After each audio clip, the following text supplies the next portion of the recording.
Signed books are special. If somebody wants the book signed to their boyfriend or girlfriend, I say, what's your name? They say, Sarah. I say, Joe, Sarah and I think you're awesome. Like, conclude them in the story of it. Use the colors. What's your trademark? Include a bookmark. Now they don't just have a signed book, but they also have a memory. And that is life. Life is just a bunch of memories in a row. But you made a memory for them. And I don't remember all the people I've signed books for, but I know it's a big percentage of the million because of it adds up from all the stock, all the signings, and the more signings you do, the more you get to do.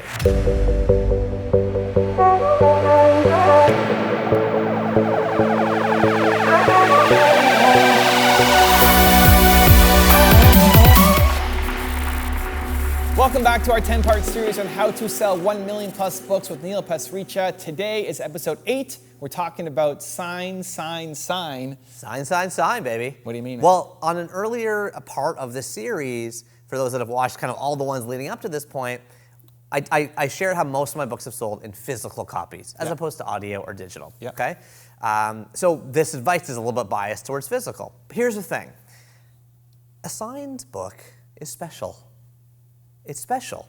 How many signed books do you have on your bookshelf, if any? 0, 1? I got some. I got one from you. You got one from me? Yeah, this one. You gave me this one. Signed. And have you thrown it out? No, it's there on my bookshelf. Because you probably won't throw it out because it's signed. It's Neil Pasricha's signature. He touched this book. There's DNA on it. Exactly, a DNA. You got my DNA, uh-oh. But the point is then you can say to your partner or your husband or your wife, you can say, like, check it out, I got a signed book, or I got a signed book for you. Right. When you move, it moves with you. I'm at an age now where I'm starting to get people saying, like, I have it in college and I got it in high school and I've carried it with me. Like, there's something special about a signed book. It is unique, it is rare, it is human. We live in a sea of algorithms now, people. If you can get something that's a real human connection, it's valuable. So the first thing to do, and by the way, it's not just valuable for the person who has the book, it's value for you as the author because signed books have a rate of sale that are 5 to 10 times higher than a standard book. Okay. The proof is you walk into a bookstore and the one at the front that says autographed copy, first of all, it's partly placed there because it was autographed. Right. So it gets better placement largely. It's not returnable. So the store's going to keep it there because it's like a special book signed in the store. They're not going to send it back. And thirdly, someone's more likely to buy it because they're like, oh, this is special. I couldn't just buy this online. I couldn't just go home and buy this tomorrow. I just bought a signed Tom Wolfe book for like $35 at an airport in Milwaukee because it was signed. Right. I didn't want to carry this giant tome home, but I was like, Tom Wolfe's dead. This book is signed. I got to get this copy. And I paid a lot of money for it. Signed books are special. Now, how do you do it? First thing is you got to equip the bat belt. The bat belt, okay. This is the bat belt. I recommend a skinny, thin, black pencil case. I keep this in my backpack at all times. Okay. I have had this thing on me for 10 years. If I lose it, I'll have to buy a new one. What's in the bat belt? Okay, first thing you need, this is important, signed by author stickers.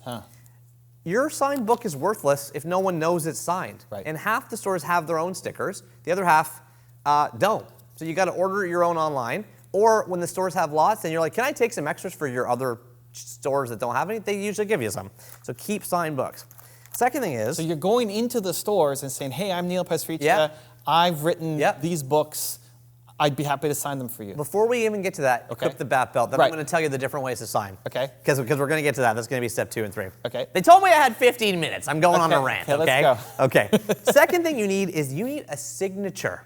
Okay. And it's not just... The night before this book came out, the Book of Awesome, I went to the bookstore near my house, downtown Toronto, biggest bookstore. And I said, do you have any signed books? He said, oh, that one signed, that one signed. It was just someone scribbled. Like, it was just like someone just wrote their scribbled name. I was like, that's not special. So I went out. I bought colored Sharpies. I got all kinds of different rainbows. It reflects the color of the book. Okay. Right? Yep. Right. I got colored then. I went and I got the, it's probably my backpack. I got a stamp made at Staples. Okay. It says, you are awesome. Okay. I got a stamp made. Now I got colored Sharpies and I got a stamp. Yeah. Where did I get that idea from? Frank Warren. Okay. Good friend of mine. He writes the books Post Secret, website postsecret.com. He has a stamp that says, free your secrets and become who you are. Okay. And he signs it in like a silver font. Okay. Okay. Chris Hadfield, the famous astronaut, he draws a picture of like a rocket ship with his name. Something special. Okay. You gotta have like, think of like the Joker. He leaves like a little Joker card whenever he commits. What's your your key signature. What's your special move? You got Joker, you got Batman belt. Yes, I've got a little Batman theme. But think of the finishing move in Mortal Kombat. You got to have something that's uniquely you. Okay, so that was mine, was the colored Sharpies. Next, you also need book plates. Okay, what are book plates? Since like the 1800s, if you look inside a lot of books, they make stickers that say like, this book belongs to, and you put your name on it. Publishers still make these, and if they don't, you can get your own made, but publishers make them for me for free. I just say, can I have a box of book plates? So this one says The Happiness Equation, has my website on it, my name. Oftentimes you're signing a book that doesn't exist physically in between the person. Person's like, hey, I have your book at home. My sister has that book. Oh, do you want a book plate for it? Or often on the internet, someone emails me. I just bought 3 copies of your book for my team. And I say, oh, do you want us to mail you book plates? He said, yeah. In fact, I'll buy 10 more for the whole team, right? I had a guy that's vice president of sales at like a huge company. He's like, I got 2,000 people in my sales force. I was like, do you want to sign a book for them all? Sure. He buys 2,000 books. I mail him 2,000 of these. So you got to have that in your back belt. Like it. And then you got to have some sort of some printed material that I can just give to people if they don't have a book and don't want a book, can't afford a book, have a library book. In this case, I have my podcast as a bookmark and as a sticker. Okay. So I printed these myself. At the end of the day, it costs very, very little. Yeah. But it's calling out something I'm working on, something I can sign, I can give to somebody. People are embarrassed, unfortunately, when they say like, basically they don't have the money to buy a $30 book, and I don't blame them. Yeah. But then I still want to give them something, and you have something nice to give them. Cool. Okay. Now that the back belt's equipped, this is going to get to your other question. Okay. How do you sign books? Number one, rule for life for any author, and a lot of people don't do this, but I'm talking about selling 1 million books here, is never drive past a bookstore again. Ever. If you see a bookstore, that's a stop sign. You stop, you get out, you walk in, you say, hi, my name's Neil. I wrote a book, I don't know if you carry it. It's called This, Book of Awesome. They look it up, and yeah, we have 4 copies in the back. Blow the dust off, here you go, sir. You sign them. Guess where they put them? They put the stickers on them, they put them at the front or at the cash. I told you the rate of sale goes up. Most importantly, someone gets something special. So I sign all stock, it's called stock when the book's just sitting on the shelves, in all stores that I ever go past in my whole life. Okay. I also have a rule, which is whenever I'm in a bookstore, I buy a book. I just want to buy a book. I'm a fan of books. Of your own? No. Oh, something else. Like what I'm saying is, if you're going through all these independent bookstores and you're walking into bookstores, support the store too. Like, when you go and sign books and you leave it there, you're saying, thanks for selling my book. One thing that's nice to do is, hopefully you like reading because you're an author, buy a book, support them, talk to them about what they're reading. Booksellers know more about books than anyone because they talk to people about books all day. They see what people are asking for that they don't have. Publishers don't do that. Authors don't do that. They're like, everyone's asking for a book about X. We don't have it. What's selling, what's not. Like, they tell you everything. And you can just have a conversation. Buy a book to support them, sign your books. Great. It's a great relationship. And you know what? They will tell the story of meeting you and talking to you for years because you maybe were interesting, you had a funny story, or you were a nice guy, right? Doesn't cost anything to be nice. So that's for second thing, sign books in all stores. And you can even take it a little further and go to warehouses.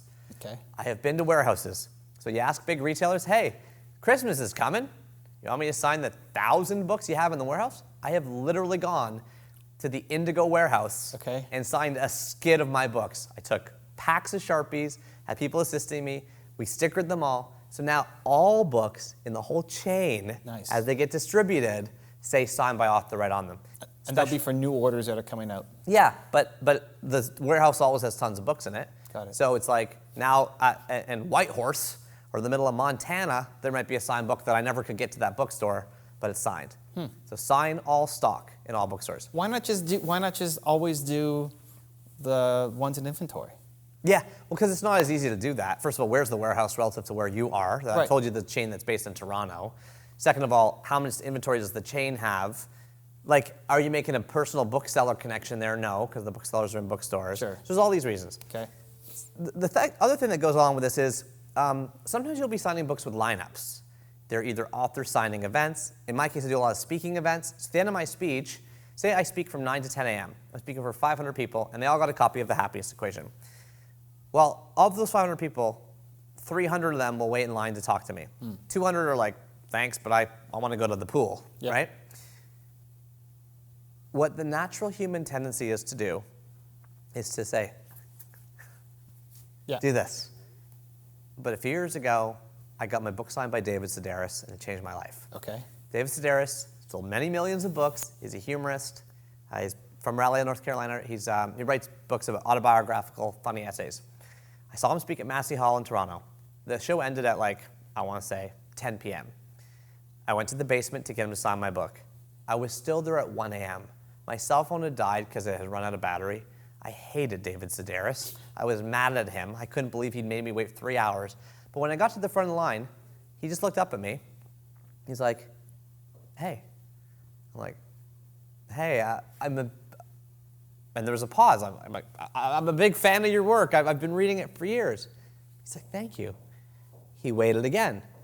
When he waited over and over again, I had the opportunity to do everything I wanted to. I could lead the conversation. I could tell him the story. I could ask him a personal question. And it took 5 minutes. And I could tell, no one's going to end this except me. So I was like, well, I better get going. And I left. Do you know how many signed books I have on my bookshelf? Probably 50. I'm a big book fan, and I love signed books. Do you know how many book signings I really remember? One. That one with David Sedaris. What you're really trying to do when you sign a book is create a memory. So when I'm in line, or when I'm at the front of the line at a book signing event, or after a speech, it's your time. I will text your son in college. I will call your daughter in the hospital. I will take pictures with you and your friends.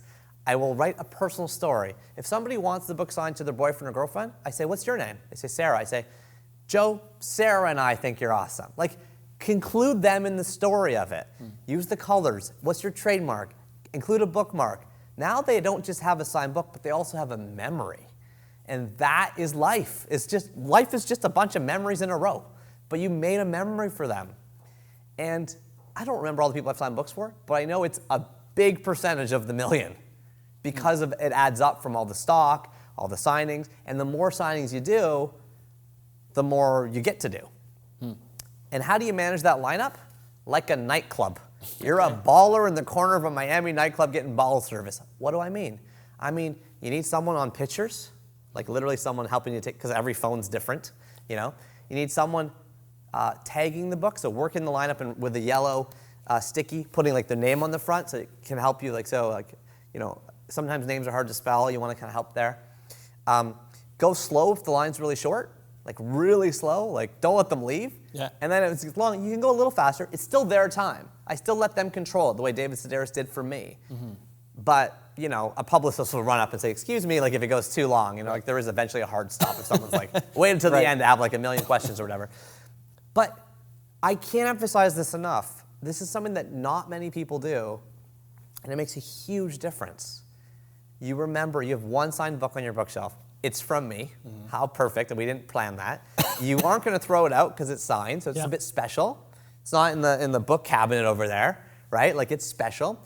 And now you've got a memory and a totem and a souvenir and a story all wrapped up around this book, and that is perfect for word of mouth.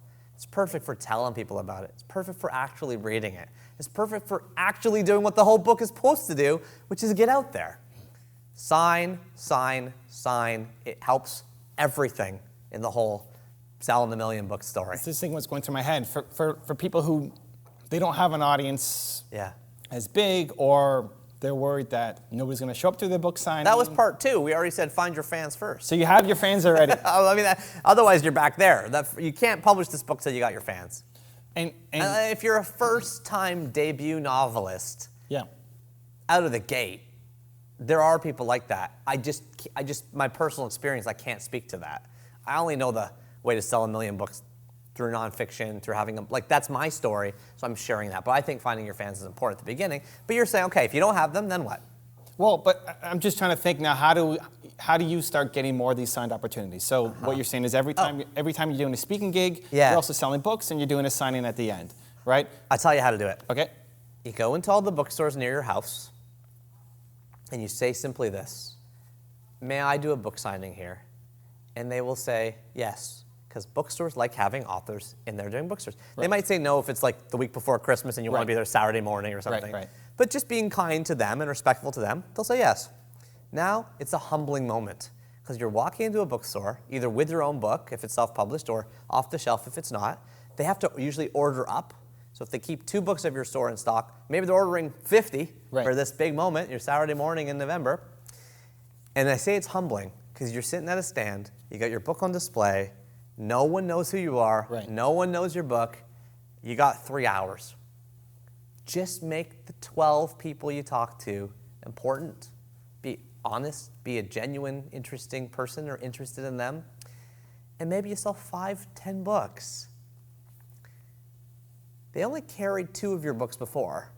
So I just told you sold more than double their inventory in one spurt. Right. You made a connection with booksellers, so when you ask them again, they'll say yes or no, right? But they have a connection there. They've referred to your book. You've signed your stock there. Now the stock is their sign, which increases the rate of sale. You have 5 or 10 people that now could read it and could do a review or could tell other people about it. That's not worthless. That's still worth something. And I just gave you arguably the worst case scenario, right? I know people that do this and they go like to a different bookstore every Saturday morning, right? Yeah, so you can do that too. It's grinding, it's hustling, it's work, it's time. But this is called How to Sell a Million Books. So of course I'm telling you all these things. As you're talking, the thing that's going through my head too with that is content. That's content. Like film it. That becomes a YouTube video. Of course you're thinking that becomes a vlog. That becomes an Instagram. So it doesn't only have to be wasted time in that. Yes, you invested in relationships. Yes, you sold 14 books or 2 or whatever you signed. But that could also be potentially content. Sure. Plus, it's not just content to put on your own channels. It's also you're living life in an interesting way, and that creates stories and thoughts and ideas. And someone will say, "What's this about? Is it about that?" And you're like, "Oh, what a weird thing." You get reactions and feedback in real time on your own work, and that's so healthy. You know? I often feel bad. So I've seen a lot of authors in stores who nobody's talking to them. They're sitting at their table, super humbling. Nobody's talking to them, and so I'll just, because they're an entrepreneur. I love entrepreneurs, so I'll just tell me, what's this book about? Do you buy the book? Sometimes. See, and you know what? People might be watching this thinking like, oh, well, this guy's easy for him to say. He sold $1 million. Dude, I've been sitting at the front of Walmarts, and literally everyone's like, where's the pet food? They don't even, like, it's like a disaster. Like, I have done. We need to vlog. That is content. That is content. I have had, like, no one at line. I mean, I'm like, what am I doing? But don't forget, you're also making a relationship with the retailer. You're making a relationship with the bookseller. There's all kinds of benefits there. Yeah. So, yes, signing books is key. And doing so increases the rate of sale, increases the connectivity, and creates memories for people, which is the biggest thing. So once again, this is a 10-part series with Neil on how to sell 1 million+ books. Coming up next is episode 9, to never, never stop. You want to watch a video? It is right there. Continue to believe, and we'll see you there.